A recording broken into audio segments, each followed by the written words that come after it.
मित्रों नमस्कार। मैं प्राथमिक शिक्षक श्री राकेश सिंह राजपूत, शासकीय माध्यमिक विद्यालय मालपुरा विकासखंड अडेर, जिला भिंड, मध्य प्रदेश, पुणे से फिर आपके सामने प्रस्तुत हूँ 10वां और 100वां भाग यानी 10th and 100th class 5 math part 1 में। तो मित्रों इसमें ध्यान से आपको ये ध्यान देना है कि अभी तक जो आपने यानी दशमलव के बारे में सुना है उसके बारे में आज मैं विस्तृत रूप से आपको कॉन्सेप्ट क्लियर करने जा रहा हूँ। मित्रों निवेदन है, ये हम डिजिटल क्लास के लिए आपको ये वीडियो दे रहे हैं। अगर आपने मेरे चैनल को सब्सक्राइब नहीं किया है तो कृपया सब्सक्राइब करें और बेल आइकन दबाएं। तो लीजिए आ जाइए। सबसे पहले हम जानते हैं, क्या जानते हैं, अब इस पे हमको विस्तृत रूप से चर्चा करना है। तो यानी 10 आप लोगों ने पूर्व की कक्षाओं में पढ़ा है, फिर भी हम पुनः से आपको स्मरण दिलाते हैं। 10 मिलीमीटर बराबर होता है 1 सेंटीमीटर, 100 सेंटीमीटर बराबर होता है 1 मीटर और 1000 मीटर बराबर होता है 1 किलोमीटर, 100 पैसे बराबर होता है 1 रुपये। देखिए 111.111 यानी यह स्पष्ट है। इसका इधर जो भी होता है 10 गुना होता जाता है, यानी इसका मान इधर 10 गुना इसका हो जाएगा, 10 गुना इसका हो जाएगा। ऐसे ही इधर यानी ये इसका 10वां भाग है, इसका 100वां भाग, इसका 10वां भाग ये होगा, इसका 10वां भाग ये होगा, इसलिए इसे दशमलव कहा जाता है। तो लीजिए आ जाइए आगे। मित्रों ये चार्ट आपके सामने प्रस्तुत है, यानी इकाई, दहाई, सैकड़ा, हजार, यानी इस एक का मान 1 है, ये दहाई स्थान पर है तो 10 मान हो गया, और ये इकाई स्थान पर है, वो सैकड़ा के स्थान पर है तो 100 हो गया, और ये हजार के स्थान पर है तो इसका मान 1000 हो गया। इसी कारण इसी अगर इस 4 के स्थानीय मान की बात करेंगे तो इस 4 का स्थानीय मान हमारा होगा 4 गुणा 1000 अर्थात यानी बराबर 4000।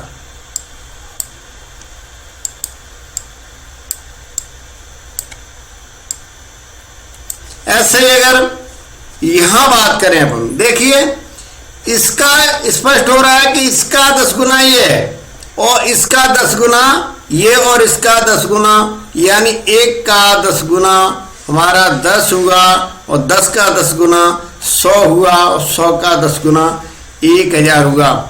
इसी प्रकार यहाँ दशांश, इधर दशमलव के बाद जाएंगे तो ये स्पष्ट है कि इससे कम है। जो आपने फैक्टर यानी भिन्न में पढ़ा था, जब 1 से कम कोई संख्या होती है तो हमारी भिन्न में परिवर्तित हो जाती है। जैसे ये हमारा दशमलव के बाद 1 है, ये हमारा इसका 10वां भाग है, यानी 1/10। ये वाला हमारा जो शतांश के नीचे लिखा हुआ है ये हमारा इसका 10वां भाग है, यानी 1/1 है 100। ऐसे ये शस्त्रांश है, ये 1/1000 होगा। तो इस तरह से देखिए अगर हम इसका मान निकालें तो 1/10 अर्थात 0.1 हुआ। इसी प्रकार अगर ये 4 का निकालेंगे तो यहाँ 4 है तो 4 गुणा हमारा होगा बटे 100, तो इसका बराबर होगा हमारा 0.04। ये हमारा इसका हुआ। अगर हम यही संख्या इसका निकालना चाहें तो कैसे निकलेगा, देखिए इसका अगर हम निकालना चाहेंगे 2 का तो 2 का निकालेंगे तो हमारा होगा ये है, यानी 1000वां भाग है तो 2/1000 यानी अर्थात 0.00 और 2। तो अब ये समझ गए होंगे, यानी हमारा दशांश इधर को 10वां भाग, इसका 10वां भाग ये है और इसका 10वां भाग ये है, यानी ये इस संख्या का यानी दशांश है, ये शतांश है और ये यानी सहस्त्रांश है। तो ये क्लियर हो गया। अब आगे आ जाइए मित्रों। अब देखिए मित्रों, आ जाइए, यानी पृष्ठ क्रमांक 134 पर 10वां और 100वां भाग। अब अपन पाठ्य पुस्तक से जोड़ते हैं। तुम्हारी इस्तेमाल की हुई सबसे छोटी पेंसिल की लंबाई कितनी है? इस पेंसिल की लंबाई अंदाजे से लिखो। यानी एक पेंसिल है, देखिए इस स्केल पे ये नापी जा रही है, तो इस स्केल पे यहाँ से आपको दिख रही होगी ये, और यहाँ से यहाँ तक की लंबाई, तो यहाँ से यहाँ तक की लंबाई जो अपन देखेंगे, तो यहाँ ध्यान दीजिए, यहाँ देखिए 1 सेंटीमीटर, 2 सेंटीमीटर, 3 सेंटीमीटर और 3 से फिर आगे यानी जो भी है वो हमारे मिलीमीटर होंगे। तो यानी अगर हम सेंटीमीटर में यहाँ पूछ रहे हैं, तो मैंने अभी आपको निकाल के बताया था, तो इसको अपन लिखेंगे 3 दशमलव, अब देखिए कितना लिखेंगे, आगे देखिए 1 2 3 4 5 6 7, यानी यहां तक ही है सिर्फ, कहां तक, यहां तक। तो यहां से गिनेंगे 3 के आगे 1 2 3 4 5 6, तो यानी 3.6 सेंटीमीटर इसको लिखा जाएगा। अब आगे आ जाइए, यहाँ 1 सेंटीमीटर के 10 बराबर भाग हैं। ये 10 बराबर भाग आपको मैंने अभी बताए थे स्केल में, यानी 1 सेंटीमीटर से यहाँ कंपास के द्वारा दिखाया जा रहा है, यहाँ से 3 से 4 के बीच में गिनिए 1 2 3 4 5 6 7 8 9 10, ये 10 भाग हैं, वो ही हमारे 10वां भाग है। 1 सेंटीमीटर के 1/10वें भाग को हम मिलीमीटर कहते हैं, ये आप लोग पहले पढ़ चुके हैं। तो देखिए, देखो मैं 3 mm लंबी हूं, ये पेंसिल देखिए ये चीटी है जो 3 mm लंबी, यानी 1 2 mm माने मिलीमीटर। ऐसे ही आ जाइए, पर मैं बहुत लंबी हूं, 1 सेंटीमीटर के 7/10वें भाग के बराबर या मिलीमीटर। देखिए ये चीटी कह रही है मैं लंबी हूं, यानी 1 सेंटीमीटर के 7/10वें भाग, 7/10वें भाग अर्थात 7 मिलीमीटर हुआ। तो ये क्लियर हो गया। हम 1 सेंटीमीटर के 1/10वें भाग को 0.1 सेंटीमीटर कहते हैं। हम इसे 0.1 तो 1 मिलीमीटर यानी 0.1 सेंटीमीटर के बराबर हुआ। तो आगे देखिए, इस पेंसिल की लंबाई कितनी है? यानी यह पेंसिल देखिए यहाँ आपको दिख रहा है 1 2 3 4 5 6, यानी यहां से 1 से लेकर 6 आगे, यानी छोटे छोटे जो आपको मिलीमीटर के चिन्ह बताए थे, तो यानी ये 6 मिलीमीटर, तो 6 मिलीमीटर आपकी इसकी लंबाई हो गई। तो यहाँ 6 मिलीमीटर लिख सकते हैं। इसी तरह से मेढक की, अब देखिए कुछ प्रश्न यहाँ दिए हुए हैं। 0.9 सेंटीमीटर का मतलब है यह कितने मिलीमीटर है, यानी 9 मिलीमीटर है। अगर 0.9 सेंटीमीटर लिखा है तो 9 मिलीमीटर के बराबर है। हम यह भी कह सकते हैं कि 30.5 सेंटीमीटर बराबर, यानी 30 तो सेंटीमीटर हुए और हमारे जो 5 हैं वो 5 मिलीमीटर हुए। इसी प्रकार यहाँ जाइए, ऐसे कितने बड़े मेढक 1 मीटर के स्केल के बराबर होंगे, ये अपन नाप सकते हैं। तो 1 और 2 इनकी लंबाई, ये भी लंबाई हो सकती है, तो 3 मेढक हो सकते हैं।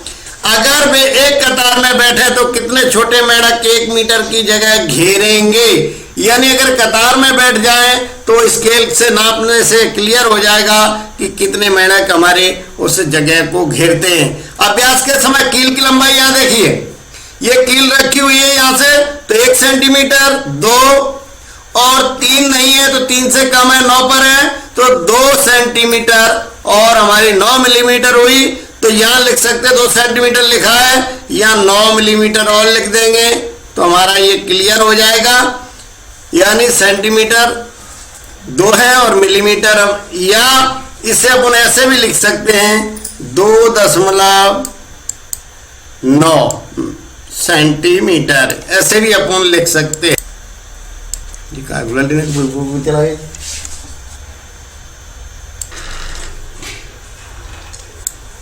तो आ जाइए मित्रों, अंदाजा लगाओ, बनाओ और मापो। इन चीजों को चित्र बनाने के लिए इनकी लंबाई का अंदाजा लगाओ और बनाओ। अपने दोस्त को भी इन्हें बनाने को कहो। चित्र बनाने के बाद स्केल से इनकी लंबाई नापो। इसके चित्र का अंदाजा ज्यादा अच्छा था। तो लीजिए मित्रों, 1 सेंटीमीटर से कम लंबाई के चींटी। तुम्हारे मित्र की लंबाई, यानी चित्र बनाए थे, तुम्हारे मित्र की चींटी कितनी लंबाई वो लिखना है यहाँ, और तुम्हारे दोस्त के चित्र की लंबाई, यानी तुम्हारे चित्र की लंबाई और तुम्हारे दोस्त के चित्र की लंबाई जो बनाई है उसके हमें सेंटीमीटर में लिखना है लगभग में। ऐसे लगभग 7 सेंटीमीटर लंबी पेंसिल, वो भी अपन को यहाँ लगभग से तात्पर्य होता है कम ज्यादा भी हो सकती है। उदाहरण के लिए यह भी हो सकता है कि अगर लगभग लंबाई है तो 6.9 सेंटीमीटर भी हो सकता है, और लगभग में 7.1 सेंटीमीटर भी हो सकता है। यानी लगभग में कुछ भी चलता है, थोड़ा कम ज़्यादा यानी होता है। तो लगभग माने लगभग। तो लीजिए मित्रों, अब ध्यान से देखिए, सभी रिक्त स्थान आपको भरना है। आपके उदाहरण के लिए ही हम आपको छोड़ रहे हैं, जिससे आप ये काम करेंगे।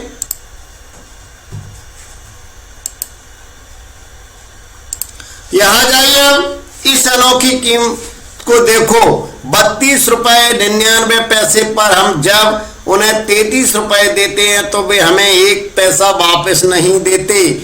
ये 1 पैसा कम दिखाकर हमें उल्लू बनाते हैं। 1 पैसा 1 रुपये का कितना भाग है? 100वां भाग है।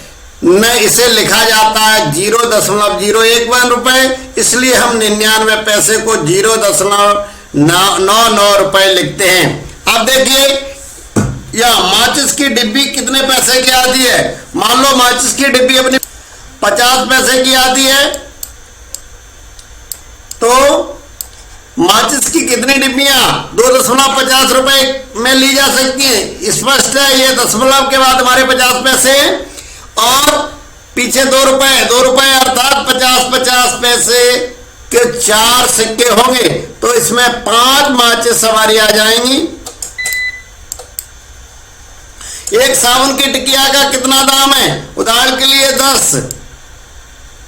अरुण एक साबुन खरीदना चाहता, उसके पास एक 5 रुपए का सिक्का है, 2 1 रुपए के सिक्के हैं। अब 2 1 रुपए के सिक्के और 4 50 पैसे के सिक्के, उसे कितने पैसे वापस मिलेंगे रुपए में लिखो। अब मान लो उसके, देखिए ध्यान से देखिए, एक 5 रुपए का है तो 5 रुपए हो गए, और 2 1 रुपए के 2 रुपए ये हो गए, तो 5 2 7 हो गए, और 4 50 पैसे के 2 रुपए ये हो गए, तो टोटल 9 रुपए हुए। उसे कितने पैसे वापस मिलेंगे रुपए में लिखो। वापस नहीं मिलेंगे, उसे और पुजाना पड़ेंगे, यानी -1 और पुजाना पड़ेंगे, उसे कम पड़ जाएंगे। अगर 10 रुपए का साबुन हुआ, अगर 5 का होता है तो उसे वापस मिल जाएंगे। एक अंडा 2.50 रुपए का है, यानी 1 सही 1/2 दर्जन अंडे कितने रुपए के होंगे? यहाँ दर्जन से तात्पर्य है, यानी 1 दर्जन हमारा 12 का होता है, और 1 सही 1/2 यानी 1/2 में 6 अंडे हो गए, 12 6 18 अंडे हो गए। 18 का हमें गुणा करना है 2.50 में, तो ये दशमलव का गुणा आप समझ चुके हैं। मैं एक बार फिर आपको बताता हूं, यानी 2.5 गुणा, क्योंकि टोटल अंडे हमारे 18 संख्या हो गई, 18 का गुणा करना है तो हमारे देखिए कितने होंगे। 18 पंया 90 का 0 हासिल 9, 18 दूनी 36 और 9 45। तो यानी हमारे हुए, ये 0.2 के बाद है तो दशमलव यहाँ लगा देंगे, तो यानी 45 रुपए के हमारे अंडे होंगे। ये क्लियर हो गया। आ जाइए अगले पृष्ठ पे। अभ्यास के लिए कुछ प्रश्न दिए हुए हैं। इस पृष्ठ पे 1/2 रुपया अर्थात 1 रुपए के 2 हिस्से यानी 50 पैसे, और इसे लिखेंगे 0.50 रुपया। इसी प्रकार 1/10 रुपया यानी 1 रुपए का 10वां भाग यानी अर्थात 10 पैसे। ये अपन को 10, तो अपन चिन्ह यहां से लगाएंगे 10 पैसे पे। और इधर 10 पैसे को कैसे लिखा जाएगा, देखिए लिखा है 0.10, तो यानी इधर से ये यहां अपन लगा देंगे। अब आ जाइए अपन इसी प्रकार से 5/100 रुपए यानी 5 का 100वां भाग अर्थात कितने हुए, 5 का 100वां भाग यानी 5 पैसे। आप 5 पैसे इधर कैसे लिखे जाएंगे, देखिए इधर हमारे 5 पैसे ये लिखे 0.05, तो 0.05। अब अगला जाइए 3/4 रुपए यानी 3 रुपए है, उसको यानी रुपया में परिवर्तन कर रहा है। तो देखिए इसका क्या होगा, 3/4 यानी 1/4 25, 3/गुणा 75 पैसे होंगे इसके, तो यहां आ जाएगा। और 75 पैसे को इधर देखिए इस तरह से लिखा जाएगा 0.75। ऐसे ही 99/100 रुपए, 99/100 रुपए यानी 99 पैसे हो गए। और 99 पैसे को इधर अपन इस तरीके से लिखेंगे। ऐसे ही आ जाइए 1/4 रुपए, 1/4 रुपए अर्थात 25 पैसे, और 25 पैसे को अपन लिखेंगे देखिए इस तरह से। तो ये था हमारा यानी रुपए को पैसे में कैसे लिखते हैं, दशमलव में कैसे लिखते हैं। रंग बिरंगी डिजाइन में देखिए आ जाइए, एक कागज का कितना भाग नीला है यानी कितना नीला है, K/10 है। ये देखिए ये टोटल यहां अपन ध्यान देंगे, टोटल यहां हमारे कितने 1 2 3 4 5 6 7 8 9 10, और 1 2 3 4 5 6 7 8 9, 3 2 5 2 7 और 7 3 10। इधर कुछ छिपा हुआ है, कट गया है, इसलिए नीले भाग की बात हो रही है। यहां देखिए स्पष्ट है नीला भाग, यानी इस कागज का कितना भाग नीला है, तो यानी 1/10 भाग हमारा नीला है, 1/10 भाग नीला है। इस कागज का कितना भाग हरा है, हरा देखिए यहां जाइए, ये है हरा भाग, सॉरी ये है हरा भाग, ये है हरा भाग, और ये है 1 2 3, तो यानी अपना 3/10वां भाग हरा है। तो यहां पर लिख सकते हैं 3/10। कौन सा रंग इस कागज का 0.2 भाग ढकता है, यानी ये काला रंग है, ये देखिए सॉरी इधर 1 2, तो यानी काला रंग है हमारा, वो 0.02 ढक रहा है उदाहरण के लिए। तो इस तरह से ये अपन हल कर सकते हैं। यहां देखने के लिए पहले वर्ग इसमें क्लियर दिख रहे हैं, उसी वर्ग को यहां देखो दिखाया गया है, इसे ध्यान से अपन देख सकते हैं। यहां किसी भी प्रकार की कोई आपको समस्या नहीं होगी। तो इसलिए मित्रों आ जाइए आगे, लीजिए मित्रों अब दूसरे कागज को देखो। हर पट्टी 10 बराबर खानों में बटी है, कुल मिलाकर कितने खाने अपन यहाँ गुन सकते हैं 1 2 3 4 5 6 7 8 9 10, और 1 2 3 4 5 6 7 8 9 10 यानी 10 गुणा 10 बराबर 100 है। क्या हर खाना कागज का 1/100 भाग है? हाँ है, क्लियर, हर 1/100 है, तो ये बात सही है। अब आ जाए कितने नीले खाने हैं, नीले खाने ये है अपने 10 खाने हैं, तो यहाँ 10 खाने हुए, तो क्या नीला हिस्सा 10/100 है? इसमें यस 10/100 है। हमने देखा कि नीला हिस्सा कागज के 1/10 हिस्से के बराबर है, हमने इसे कागज का 0.1 भाग का भाग लिखा है, राइट है। तो ये था मित्रों, आपने हमारा 10वां और 100वें भाग के बारे में समझा। तो लीजिए मित्रों, ये कॉन्सेप्ट आपका क्लियर हुआ। तो आ जाइए। नमस्कार, जय हिंद।